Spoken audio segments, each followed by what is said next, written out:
भगवान शंकर का पावन चरित्र वर्णन करता है। मान लो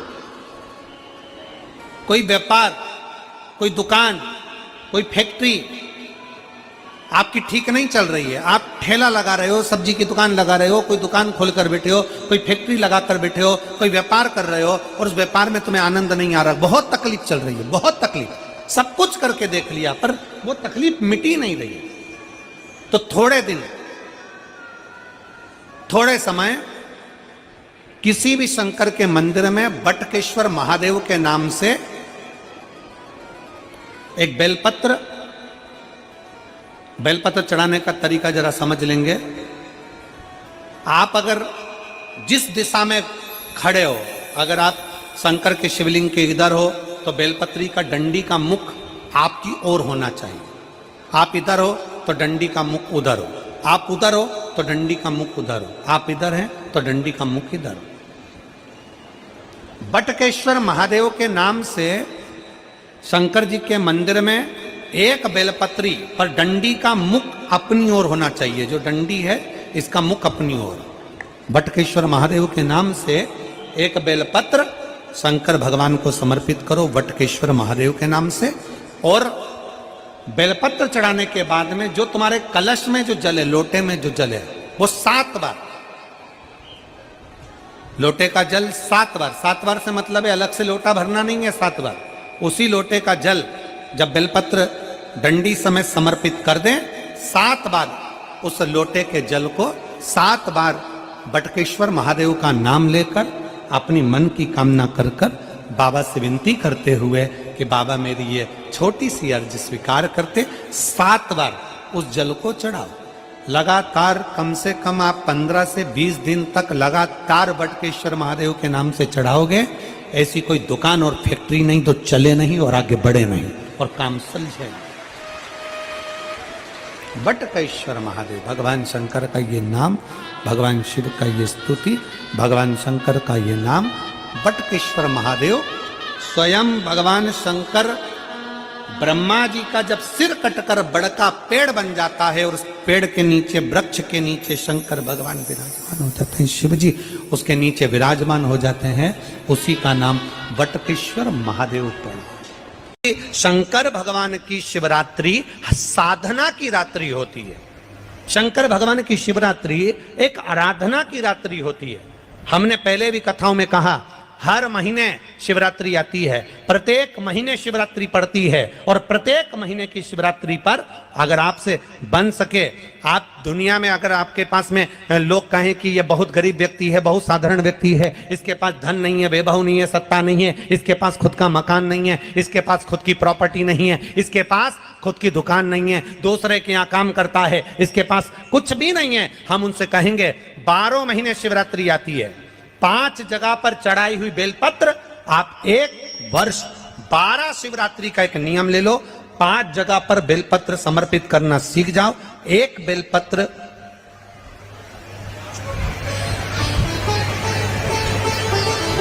ये शिवलिंग, ये जलाधारी, बहुत ध्यान से देखना, ये चरण जहां से जल नीचे गिरता है, गणेश जी का स्थान, कार्तिकेय जी का स्थान, यह हस्तकमल, माता पार्वती जी का हाथ हस्तकमल, शिवलिंग, भगवान शंकर का स्थान। ऊपर से जो एक एक बूंद जल शिवलिंग के ऊपर गिर रहा है, शंकर भगवान की 5 बेटियां जया, विषहरा, शामरीबारी, दौतली, देव।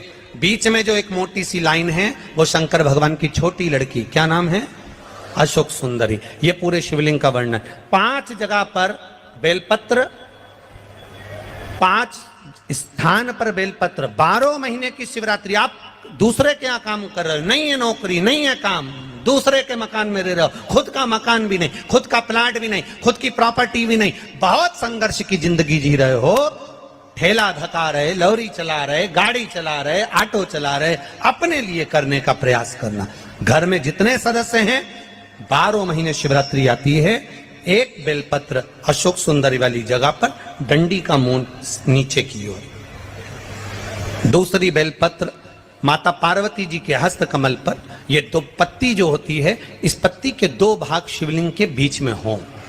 तीसरी बेलपत्र भगवान शंकर के शिवलिंग पर, डंडी का भाग आपके विपरीत दिशा में हो। विपरीत दिशा में।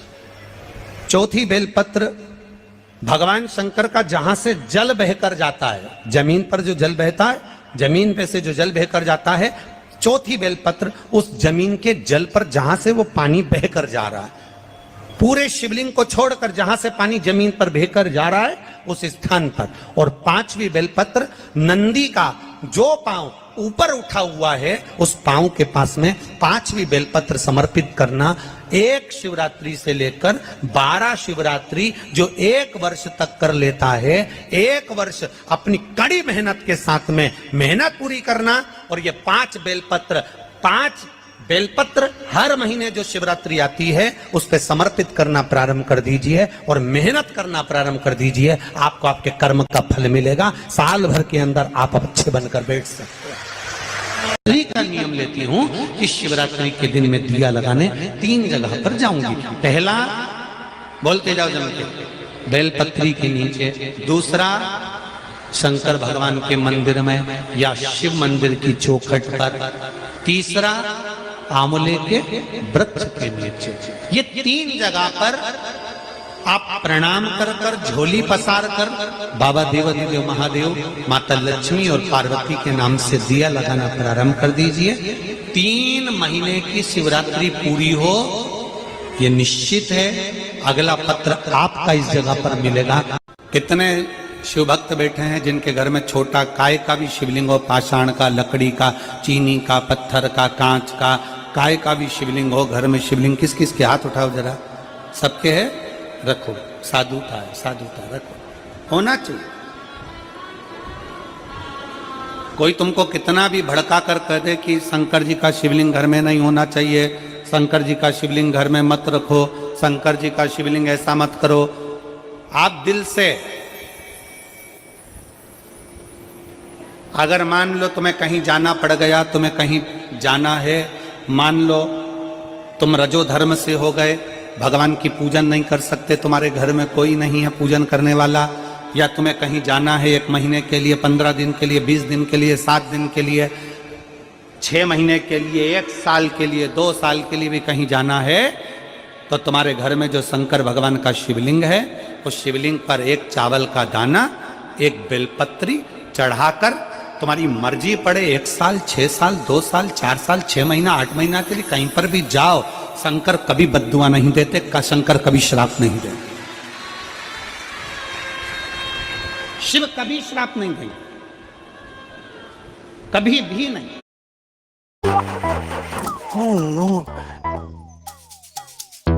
कोई बात नहीं सर, हम किस लिए बैठे हैं? लोकल पार्ट्स लगा तो दिए तुमने, कोई प्रॉब्लम नहीं होगी ना? मेरी जीजियों, मेरे जीजाओं, मेरी बेटियों, बेटाओं, मेरी माताओं, मेरे भाई, मेरे बंधु, आपके गले में कोई कहता है क्या स्त्रियां रुद्राक्ष पहन सकती हैं? क्या लड़कियां रुद्राक्ष पहन सकती हैं? क्या लड़के रुद्राक्ष पहन सकते हैं? क्या बुजुर्ग रुद्राक्ष पहन सकते हैं? क्या पुरुष रुद्राक्ष पहन सकते हैं? क्या नारियां रुद्राक्ष पहन सकती हैं? शिव महापुराण स्पष्ट शब्द में कहती है, मां जगत जननी माता पार्वती भी रुद्राक्ष की माला धारण करती हैं, मां सती गले में रुद्राक्ष धारण करती है, मां उमा अपने गले में रुद्राक्ष धारण करती है, मां कात्यायनी अपने गले में रुद्राक्ष धारण करती हैं, मां कुष्मांडा अपने गले में रुद्राक्ष धारण करती हैं। शिव महापुराण की कथा कहती है, कन्याकुमारी में भी मां कुमारी भी रुद्राक्ष धारण करती है, मतलब कुमारी कन्या भी रुद्राक्ष को पहन सकती है, स्त्री भी रुद्राक्ष को धारण कर सकती है, पुरुष भी रुद्राक्ष धारण कर सकता है, बेटे भी रुद्राक्ष धारण कर सकते हैं। ये रुद्राक्ष हमको बल प्रदान करता है, शक्ति।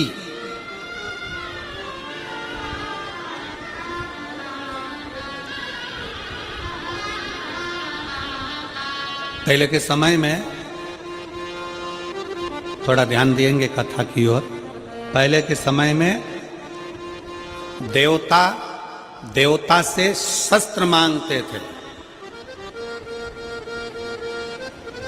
कवच मांगते थे, हमको कवच दे दो, हम पहनेंगे, हमारे प्राण नहीं जाएंगे, हमें तकलीफ नहीं आएगी। भगवान कृष्ण ने भी भगवान शंकर से पाशुपत्य अस्त्र मांगा था, भगवान राम ने भी शंकर भगवान से पाशुपत्य अस्त्र मांगा था। हम इतना तप नहीं कर सकते कि भगवान से हम कवच मांग लें। हम इतने साधना नहीं कर सकते कि भगवान से हम शस्त्र मांग लें। हम इतनी बड़ी तपस्या नहीं कर सकते, हम इतना व्रत उपास नहीं कर सकते कि भगवान से कोई कवच मांग लें, कोई शस्त्र मांग लें, अपनी रक्षा के लिए कुछ मांग लें। तब शिव महापुराण की कथा कहती है, एक मुखी से लेकर 14 मुखी तक रुद्राक्ष होते हैं। स्कंद पुराण कहता है एक मुखी से लेकर 21 मुखी तक रुद्राक्ष होते हैं। शिव महापुराण की कथा कहती है, अगर कभी मौका मिल जाए, एक रुद्राक्ष अगर तुम्हारे गले में पड़ा हुआ है तो यह मान कर चलना कि तुम्हारा शंकर जी का कवच तुम्हारे साथ चल रहा है। कवच तुम्हारे साथ में। ये गीता प्रेस गोरखपुर की शिव पुराण खरीदो, अपने घर में लाओ, हिंदी की पुस्तक लाकर उसको धीरे धीरे एक एक अध्याय पढ़ो कि शंकर की पुस्तक में लिखा, पुराण में लिखा क्या है, क्यों जल पिया जाता है, क्यों बेलपत्र चढ़ाई जाती है, क्यों पंचामृत चढ़ाया जाता है, क्यों भस्म चढ़ाई जाती है, क्यों शंकर जी को चंदन लगाया जाता है, लाल चंदन पीला चंदन क्यों शिव को चढ़ाया जाता है, शंकर को दुर्वा क्यों चढ़ाई जाती है, शंकर को बेलपत्र क्यों चढ़ाई जाती है, आंकड़े का पुष्प क्यों चढ़ाया जाता है, शंकर को शमी पत्र क्यों चढ़ाया जाता है। ऐसा शंकर जी के पास में शमी ने आकर क्या कर दिया था जो शंकर को शमी प्रिय हो गई। शंकर की आराधना शनि महाराज क्यों करते हैं, शंकर की आराधना बृहस्पति क्यों करते हैं, शंकर की आराधना राहु केतु चंद्र सूर्य सब क्यों करते हैं। पूछो, पढ़ो, अध्ययन करो शिव महापुराण का। जहां निंदा सुनने को मिले वहां से चले जाओ, बैठो ही मती। जहां निंदा करता हुआ कोई मिले वहां से उठ के चले जाओ और हाथ जोड़कर कहो हर हर महादेव, श्री शिवाय नमस्तुभ्यम। कोई निंदा करता दिखे उसकी सभा छोड़ो और वहां से चल दो।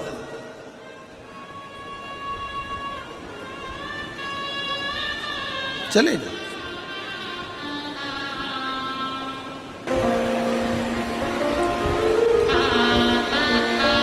आज शनि प्रदोष है।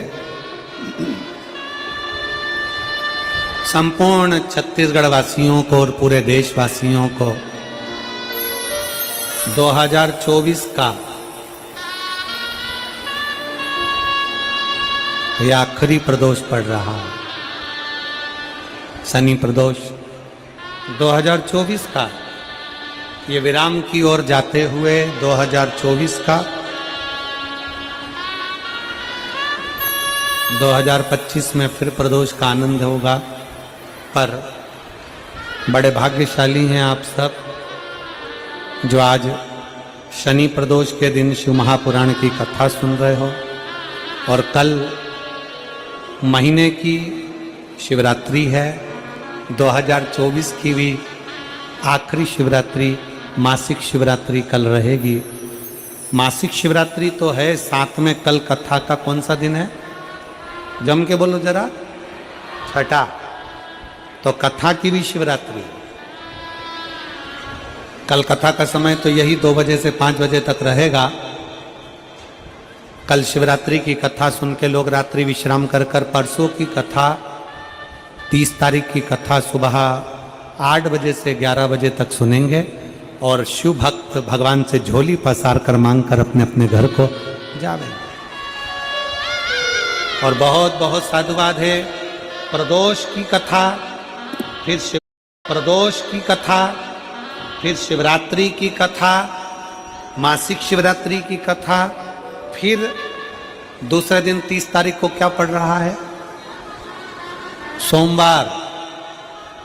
और बाबा की भक्ति का दिन बड़े प्रेम से आप और हम उस कथा का लाभ लेकर झोली पसार ये 2024 का विराम की ओर जाएंगे। और 2025 में फिर छत्तीसगढ़ हाले को सछुरिया में 4 तारीख से 10 तारीख तक कथा का लाभ लेकर अपने जीवन को सार्थक बनाएंगे। मान लो अपने छत्तीसगढ़ में, अपने उत्तर प्रदेश में, गुजरात में, मध्य प्रदेश में, राजस्थान में, उत्तराखंड में, महाराष्ट्र में